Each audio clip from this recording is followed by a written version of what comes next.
I remember it like it was yesterday. The chill in the air, the hum of the fluorescent lights, and the eerie silence that swallowed the hallways of St. Agnes Hospital. I'm still haunted by that night shift, a night that forever changed how I see the world. I'm here now, trembling as I recount my tale, and I warn you, some things are better left unsaid. It was a bitterly cold October night in a small Midwestern town. I was fresh off my shift rotation, expecting nothing more than another long night of routine emergencies, midnight rounds, and the endless beep of monitors. But as soon as I clocked in, an uneasy feeling settled over me like a dense fog. I couldn't shake the sense that something was terribly wrong. The hospital, an aging relic of decades past with its creaking floors and peeling wallpaper, had always had a reputation for strange occurrences. But tonight, the legends felt all too real. As I walked down the corridor, the echo of my footsteps was the only sound in the sterile hall. The silence was abruptly broken by a distant, muffled whisper that sounded like a lullaby drifting from the empty maternity ward. I tried to dismiss it as my imagination running wild, but deep down, I knew that wasn't the case. I made my way to the nurses' station and found that only a handful of us had shown up for the night shift. My colleague Sarah was already there, her eyes wide with a mixture of dread and exhaustion. "Did you hear that?" She asked in a hushed tone, glancing nervously down the hall. I nodded, unable to muster a response. The whispered melody seemed to be calling out to us, drawing us further into the heart of the hospital. Around midnight, the atmosphere turned oppressive. I was assigned to the intensive care unit, where I encountered a patient whose chart read, "Died 30 years ago." At first, I assumed it was a clerical error, until I saw the figure standing by his bed. He was a man in a faded hospital gown, his eyes hollow and pleading. The room temperature dropped precipitously, my breath visible in the freezing air. I approached slowly, my heart pounding in my chest, and reached out to touch his arm. It was bone cold, like ice, and he let out a sound that was half groan, half plea. "I'm sorry," he whispered, the words barely audible. "Help me, please." I stumbled back, my mind racing. Was I hallucinating? My rational mind screamed that there must be an explanation, a faulty heating system, a misrecorded patient, or even a prank by someone in the hospital. But deep inside, I knew I was in the presence of something beyond our understanding. I rushed to the nurse's station, nearly colliding with Sarah. "There's someone in ICU 3B, I stammered. "I saw a man. He said, 'Help me.' His skin was like ice." Sarah's face turned ashen, and she grabbed my arm, urging me to come with her. "There's something off tonight," she murmured. "I heard voices in the empty corridors, and I can't explain the cold spots everywhere." Before we could decide on a plan, the overhead lights flickered violently. A deep, resonant hum filled the air, followed by a series of disjointed voices whispering in an unintelligible language, a language that seemed as old as time itself. We looked at each other, fear reflected in our eyes, as the lights went out entirely, plunging us into a darkness so complete it felt like a void. Armed only with our cell phone flashlights, Sarah and I crept out of the ICU, our footsteps echoing in the deserted hallways. Every shadow seemed to hide a secret. Every corner threatened an unseen presence. The temperature dropped further, and our breath formed ghostly clouds in the dim beams of light. We approached the old surgical wing, a part of the hospital long abandoned after a series of unexplained deaths and disappearances. As we reached the door, a chilling gust of wind slammed it open on its own, revealing a long corridor lined with decaying patient rooms. The smell of antiseptic mixed with decay and the sound of dripping water was the only accompaniment to our pounding hearts. I couldn't shake the feeling that we were trespassing into a place where the dead were restless and desperate. "Are you sure we should be here?" I whispered, my voice trembling. Sarah nodded, though her eyes betrayed her own uncertainty. "We need to find answers," she replied, determination fighting through the fear. We proceeded cautiously, every step echoing like a drumbeat of impending doom. In one of the rooms, we discovered an old patient logbook with entries dating back decades. The scrawled handwriting detailed tragic accounts of suffering, loss, and inexplicable phenomena. One entry in particular caught my eye, a story about a young nurse who had vanished after reporting ghostly figures in the corridor. The account ended abruptly, as if the writer had been interrupted by something horrifying. Suddenly, A door slammed behind us. We spun around, our flashlights darting across the room. There, in the doorway, stood a figure shrouded in shadow. It was a nurse, dressed in an old-fashioned uniform that belonged more to the past than the present. Her eyes were deep pools of sorrow and fear, and she extended a trembling hand toward us. "You shouldn't be here," she whispered in a voice that trembled like a dying echo. Before we could respond, the lights flickered back on for a brief moment, revealing not just one nurse, but several apparitions drifting silently in the corridor. They wore expressions of deep anguish and wore hospital attire from bygone eras. It was as if the hospital had become a graveyard of lost souls, each one trapped by a dark secret. I felt a profound sadness and terror. These were not malevolent spirits, but the remnants of lives cut short by tragedy. The apparitions began to move toward us, their eyes filled with unspoken pleas for release. In that moment, I understood. This hospital was a repository for sorrow, where every wall held the memories of pain, and every corridor echoed with the final cries of the departed. Sarah clutched my arm tightly, and I could see that she was trying to hold back her own rising panic. A cold, commanding voice then cut through the silence. "Leave now, or suffer the same fate." It was as if the very building itself had spoken, its voice deep and ancient. We didn't need any more urging. We turned and fled, our hearts pounding like a madman's drum. The corridors seemed endless, twisting and turning, as if trying to trap us within their maze. Every door we passed creaked open, just to reveal more darkness and despair. I remember stumbling into an old chapel that had been converted into a storage area. Amidst dusty medical equipment and forgotten relics of a time when the hospital was still vibrant, I found a journal lying open on a rickety table. The pages were filled with the desperate scribblings of a man who had worked here many years ago, a doctor who believed that the hospital was cursed by the souls of those who had died under mysterious circumstances. His final entry was a frantic plea for someone to break the cycle before it claimed more lives. The entry ended abruptly, as if he had been forced to stop writing in terror. A heavy sense of dread weighed upon me as I read his words. I looked up, expecting to see one of the spectral nurses watching me, but the room was empty, except for the feeling of 1,000 unseen eyes. It was then that I heard a soft knock on the door behind me. I spun around, heart in my throat, to find the same spectral nurse from before standing silently in the doorway, her eyes now brimming with tears. "You must go," she pleaded, her voice barely audible. "The night shift is not meant for the living." I nodded silently, feeling as if I were in a trance. I couldn't speak. My mind was too overwhelmed by the horror unfolding around me. With Sarah at my side, we backed away slowly, leaving the journal behind. Every step away from that cursed chapel felt like a step toward life, away from the grasp of the vengeful spirits that haunted this place. As we made our way back to the nurses' station, the hospital seemed to be fighting us at every turn. Doors slammed shut, hallways twisted unexpectedly, and the ominous voice that had commanded us earlier echoed in every corridor. I couldn't shake the feeling that something was following us, something that wanted to keep us forever trapped within those haunted walls. Finally, as the first rays of dawn began to filter through the windows, we burst through the main entrance, gasping for fresh air and freedom. I collapsed onto the cold pavement, my body shaking uncontrollably. Sarah sat beside me, her eyes distant, as if she too was still caught in the grip of that night's terror.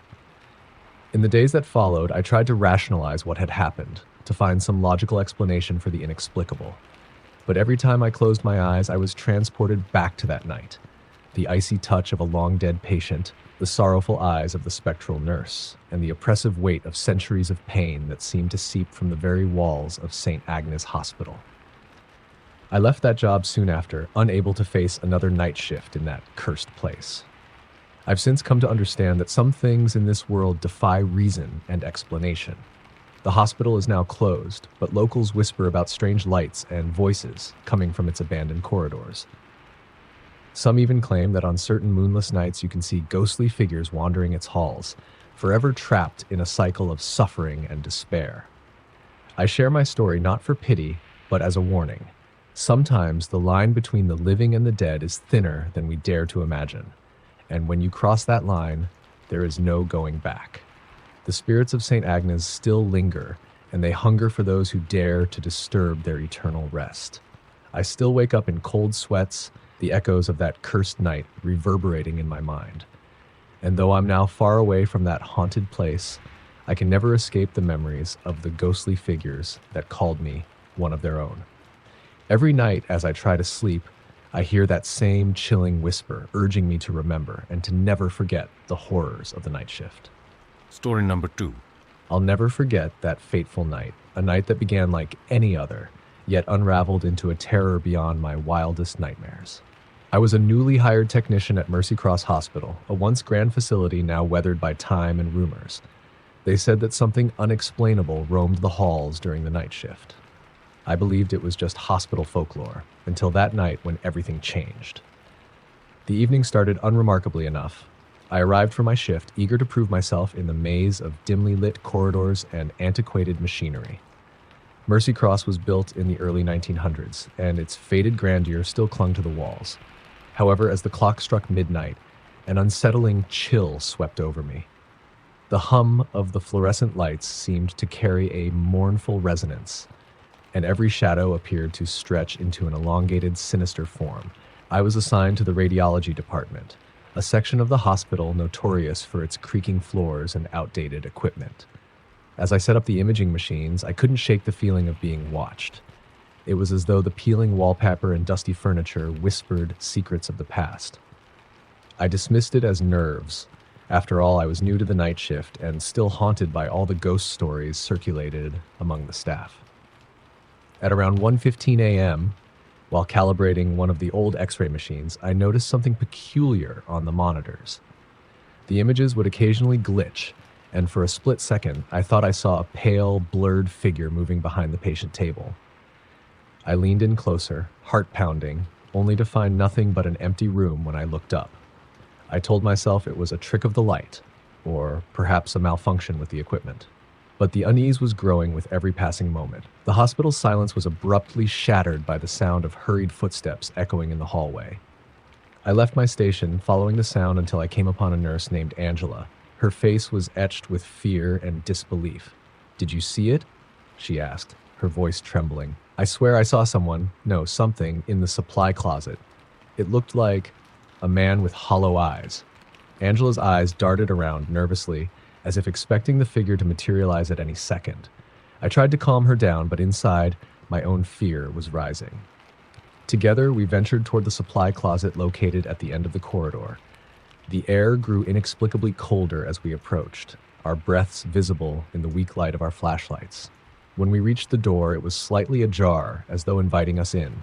We pushed it open, and a rancid odor, like damp decay, wafted out. Inside, the room was in disarray. Boxes lay strewn about, and what looked like old medical records were scattered across the floor. In the far corner, illuminated by a single flickering bulb, I caught a glimpse of something moving in the darkness. I edged closer, every instinct urging me to flee, yet curiosity bound my steps. There, hunched over a rusted filing cabinet, stood the figure Angela had described. It was a man, clad in an old-fashioned hospital uniform, his face obscured by shadows. His eyes, if they could be called eyes, were like voids of emptiness, staring at us with a mixture of sorrow and longing. The room fell deathly silent, and I could feel my heart pounding so loudly it drowned out my thoughts. Who are you?" I managed to choke out, voice barely above a whisper. The figure tilted his head, and a voice, raspy and filled with anguish, answered, "I lost everything. I was forgotten." The words seemed to reverberate off the walls, filling the room with an unbearable sadness. Angela grabbed my arm, her grip tight with terror. We both wanted to run, but something about his despair tethered us there, paralyzed with a mixture of pity and horror. Before I could ask another question, the lights flickered violently, and the figure began to fade, dissolving into a shimmering mist that was carried away by an unseen wind. In that instant, the hospital's corridors seemed to come alive with whispers of the past. The echoes of pain and loss filled every corner, as if the building itself mourned the memories it held. Angela and I exchanged terrified glances. This was no ordinary ghost. It was the embodiment of forgotten souls, trapped by memories too heavy to release. Determined to understand what we had witnessed, we retraced our steps back to the central records room. a place rumored to contain the hospital's darkest secrets. The room was dim and lined with shelves of dusty binders and yellowed newspapers. As we rifled through old records, we discovered accounts of a tragic epidemic that had swept through the hospital nearly a century ago. Dozens had perished, and many of the staff, overcome with grief, had vanished without a trace. One particular file described a man, Len, a dedicated caretaker whose despair over the loss of his family and patients drove him to madness. He was said to have roamed the halls seeking solace in the arms of death itself before disappearing into the night. His final note read, "I cannot bear the sorrow. I must vanish so that the lost may find rest." It was then that a sudden noise made us both jump, a slow, deliberate knock, as if someone was counting each beat. The sound came from a room at the end of the hall that had long been abandoned. Angela and I hesitated, but the magnetic pull of the unknown was too powerful to resist. With trepidation, we moved toward the door. Every step seemed to echo into eternity. When we reached it, the door creaked open on its own, revealing a small, forgotten lounge area bathed in the pallid glow of moonlight filtering through broken windows. Inside, the room was arranged as if someone had been waiting for us. A solitary rocking chair moved back and forth on its own, and scattered about lay personal items, a faded photograph, a child's toy, and a stethoscope draped over a dusty table. I felt a profound sadness, as though these objects were relics of lives that had once been vibrant, but were now consumed by despair. A low moan drifted through the air, and I could sense that the presence of the caretaker lingered in every corner. A chill ran down my spine when I realized that the figure from the supply closet had left an indelible mark on me. This was not just an apparition, but a tortured soul, a man whose suffering had seeped into the very bones of Mercy Cross Hospital. I began to understand that the ghostly occurrences were not isolated events, but rather fragments of a story that had been repeating itself night after night. The hospital was a vessel of anguish, a sanctuary for those whose lives had been shattered and who were now doomed to wander in search of redemption. As Angela and I stood there, a cold wind swept through the room, extinguishing our flashlights. In the sudden darkness, I felt an icy hand brush against my cheek, and a whisper echoed in my ear, "Stay with me." I could not tell if it was a plea or a command, but it filled me with a terror so profound that I felt my soul might shatter. Clutching Angela's hand, I fumbled for my phone to light the space, but when the screen lit up, I was met with hundreds of ghostly faces, each one staring at me in silent sorrow. They were the lost, the broken, the forgotten, each a remnant of the tragedies that had unfolded within these walls. In that moment, I realized that Mercy Cross Hospital was more than just a building. It was a living memorial to pain and regret, a place where the boundaries between the living and the dead were blurred beyond recognition. The apparitions did not seek to harm us. Rather, they yearned for someone to acknowledge their suffering, to help them find peace. But the sheer weight of their despair was overwhelming. Their mournful gazes told stories of hope unfulfilled, of lives cut short by fate and misfortune. Desperate to escape the overwhelming sorrow, Angela and I made our way back to the main corridor, the sound of our hurried footsteps punctuating the oppressive silence. The hospital, as if aware of our intentions, began to shift and warp around us.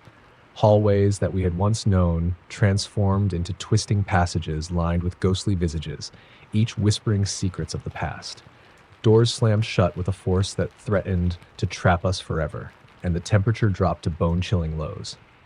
I remember feeling as if the very essence of the hospital was mourning alongside the lost souls it had claimed. Every creak, every whisper was a lament for a life that had been consumed by sorrow. We ran, our hearts pounding in unison, until we burst through the heavy front doors into the pre-dawn light.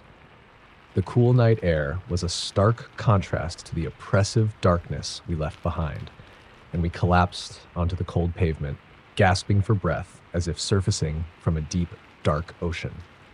In the days that followed, I struggled to reconcile what had happened. I found myself questioning my own sanity, wondering if the horrors of that night were mere hallucinations born of exhaustion and fear. But every time I closed my eyes, the sorrowful face of the caretaker and the legion of ghostly mourners would return, a spectral reminder that some wounds run too deep to heal. I eventually left Mercy Cross Hospital, unable to bear the weight of its haunted legacy any longer. Now, as I write this, I can still feel the chill of that night shift, and the echoes of those desperate souls follow me wherever I go. I share my story as a cautionary tale. Sometimes the past refuses to rest, and the living must bear the burden of remembering. Mercy Cross was never just a hospital, it was a mausoleum of memories, a place where the departed linger in endless sorrow, desperate for the acknowledgement of their pain. Every time I pass by an old building or hear the sound of a creaking door, I pause, wondering if I might once again feel that icy touch or hear that desperate whisper. The night shift has become a recurring nightmare in my mind, a constant reminder that some tragedies are too profound to be forgotten. And though I now live far from that cursed place, the spirit of Mercy Cross still haunts my dreams, a relentless echo of a time when the dead reached out from the darkness, longing for release. Story number 3. I never believed in ghosts until that night shift at Lancaster Memorial Hospital changed everything. I'm still haunted by the memories, the details so vivid that even now, in the quiet hours of midnight, I can hear the echo of footsteps that aren't my own. It was a bitter winter night in rural Ohio. I had taken the night security job at Lancaster Memorial, a sprawling, once prominent hospital now relegated to whispers of its former glory. The corridors were long and labyrinthine, the paint peeling from the walls like old scabs, and the flickering fluorescent lights cast long, jittery shadows that danced along the faded floor tiles. I'd heard rumors from the day shift staff, stories of restless spirits roaming the halls, of unexplained voices in empty rooms, but I'd always chalked them up to overactive imaginations. I was about to learn how wrong I was. My shift began at 11 p.m., and at first, nothing seemed amiss. I made my usual rounds with my flashlight and keyring, checking every locked door, every rarely used storeroom, and every vacant patient room in the old East Wing, which had been closed off for decades. The building's silence was eerie, yet oddly comforting in its predictability. But predictability, I soon discovered, was a fragile thing in a place like Lancaster Memorial. It started subtly. A few hours into my shift, I noticed that one of the corridors, specifically the one leading to the old operating theaters, seemed colder than the rest. My breath caught in my throat as I stepped in, the air heavy with an inexplicable chill. At first, I assumed it was a malfunction in the building's ancient heating system. Yet, as I passed room 207, I heard a soft, almost inaudible murmur, a whisper that seemed to emanate from the very walls. I froze, straining to catch the words, but they dissolved into a haunting silence as quickly as they had appeared. A few minutes later, I approached the nurses' station in the main lobby to check the security monitors. The grainy black and white footage of the halls appeared normal, until I saw it. In one of the darkened corridors, a figure moved with slow, deliberate steps. At first, I thought it might be a janitor making rounds, but the figure's movement was too unnatural. It glided rather than walked, and as it passed beneath the flickering lights, there was no visible reflection in the polished floor. I leaned forward, heart hammering in my chest, and adjusted the camera angle. The figure vanished as soon as I repositioned the monitor. I couldn't explain it, and I began to question my own sanity. Determined to find a logical explanation, I resumed my rounds, my senses now on high alert. I moved cautiously down the corridor, my flashlight beam dancing over peeling wallpaper and dusty equipment. I couldn't shake the feeling that I was being watched. Every creak and groan of the old building set my nerves on edge. Then, as I reached the old patient wing, a section of the hospital that had been abandoned after a series of mysterious deaths, I heard it again, a soft, sorrowful moan that seemed to come from behind a heavy, iron-bound door. The door to room 212 was slightly ajar, and a cold draft seeped out like a warning. With trembling hands, I pushed it open. The room was dark, illuminated only by the pale glow of moonlight streaming through a broken window. The air was thick with the scent of antiseptic and decay. In the center of the room, on an old, rusted hospital bed, lay a stack of patient files, as if someone or something had been searching for answers among the discarded remnants of past lives. I stepped closer, drawn by a mix of dread and curiosity, when I noticed an inscription on the wall in what appeared to be hastily scrawled chalk. "Help us. Remember." My skin crawled as I read the message. At that very moment, the door slammed shut behind me with a force that knocked the breath from my lungs. I whipped around, my flashlight beam frantic in the oppressive darkness, but there was no one in sight, only the unnerving sense that I was not alone. Suddenly, I heard a child's laugh, a high, eerie giggle that was out of place in the empty room. It was a sound that sent shivers down my spine. I called out, "Hello? Who's there?" But the laughter only grew louder, echoing around the room like a chorus of unseen voices. Panic surged through me, and I rushed to the door, but it was locked tight. My heart pounded as I fumbled with the handle, the cold metal feeling strangely slick under my sweaty grip. Then, in a flash of movement at the far end of the room, I saw her, a little girl, no older than 8, standing by the window. Her eyes were wide and sorrowful, and her hair was disheveled, framing a face that was both innocent and terrifying. She stared at me silently, her lips parted as if about to speak, but no sound emerged. I wanted to ask her what was wrong, to comfort her, but my voice was lost in the overwhelming dread that gripped me. Before I could react, the room filled with a cold, suffocating mist. The little girl's form wavered and blurred as if she were dissolving into the air. In that moment, I understood. The hospital was haunted not only by lost souls, but by memories of tragedy too deep to be forgotten. The ghostly child was one of many, a symbol of the innocent lives claimed by this place's dark past. I pounded on the door, desperate to escape, when the sound of hurried footsteps echoed from the hallway. A fellow security guard, Mark, burst into the room, his eyes wide with terror. "What the hell is going on here?" he shouted, scanning the room with his flashlight. I could see the same ghostly chill in his eyes as I described the inexplicable phenomena. Together, we tried to force the door open, but it wouldn't budge. The heavy mist thickened, and the temperature plummeted further, our breaths now visible as small puffs of vapor. In a desperate bid, I remembered the old service elevator in the back, rumored to be the only way out of the wing. Mark and I managed to pry open a side door and scrambled into the narrow corridor leading to the elevator. The hall was a maze of long-forgotten patient rooms, their doors hanging open like mouths in silent screams. Every step echoed ominously, and I felt as though unseen hands were brushing past me in the darkness. The elevator itself was a relic, its buttons worn, the interior lined with cracked, faded murals of smiling angels that now seemed grotesque in the dim light. I pressed the button for the ground floor, and we waited in tense silence. But the elevator didn't move. Instead, it began to hum, a deep, resonant sound that vibrated through the metal cage. The lights flickered, and for a brief moment, I could see figures in the reflective surfaces, faces of patients and staff from eras long past, their eyes filled with despair. Then, with a jolt, the elevator lurched downward as if pulled by unseen forces. The descent was agonizingly slow, each floor marked by an echoing thud that resonated in my bones. Mark and I clutched each other, our minds screaming to escape the nightmare. When the elevator finally shuddered to a stop, we stepped out into a lobby that felt more like a crypt than a hospital.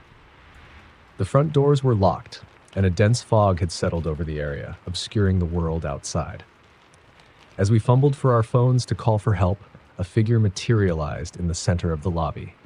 A tall, gaunt man dressed in a tattered hospital gown. His eyes were sunken, and his face was drawn with sorrow and an almost palpable regret. He held out a trembling hand and whispered, "I tried to leave, but Lancaster won't let me go." His voice was soft, almost pleading, and in that instant, I knew he was one of the spirits trapped in this forsaken place. I tried to speak to ask him what he meant, but the words died in my throat. He vanished as suddenly as he had appeared, leaving only the lingering echo of his despair. Mark, eyes wide and unseeing, murmured, "We need to get out of here." But the building had other plans. The hospital seemed to shift around us, corridors that we thought we knew twisting into new, unfamiliar paths, trapping us in a labyrinth of memories and misery. Desperation set in as we raced through the endless halls, each turn revealing new horrors. In one room, I saw a nurse in an old-fashioned uniform, her eyes hollow and filled with a deep, unending sorrow. In another, a stretcher lay abandoned, its rails slick with what I could only assume was blood. The very walls seemed to whisper stories of agony and loss, recounting decades of despair with every creak and groan. After what felt like hours of frantic wandering, we stumbled upon the hospital's chapel, a small, dusty sanctuary that had once been a place of solace for patients and staff alike. The The stained glass windows were shattered, and the altar was covered in a thick layer of grime. But as we entered, the atmosphere shifted. The oppressive darkness seemed to recede slightly, replaced by a quiet, almost mournful calm. It was here, amidst the flickering candles and silent pews, that I noticed something peculiar on the wall, a mural depicting a procession of souls ascending toward the light. As I gazed at the mural, the figures within it began to shift and change. Faces that had once been serene now appeared tormented, their eyes pleading for redemption.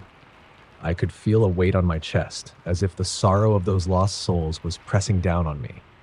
Mark stood beside me, his hand shaking as he pointed to a name etched along the bottom of the mural, a name that matched one of the files I'd seen earlier in the abandoned wing. It was the name of a caretaker who had been rumored to have vanished under mysterious circumstances. In that moment, I understood.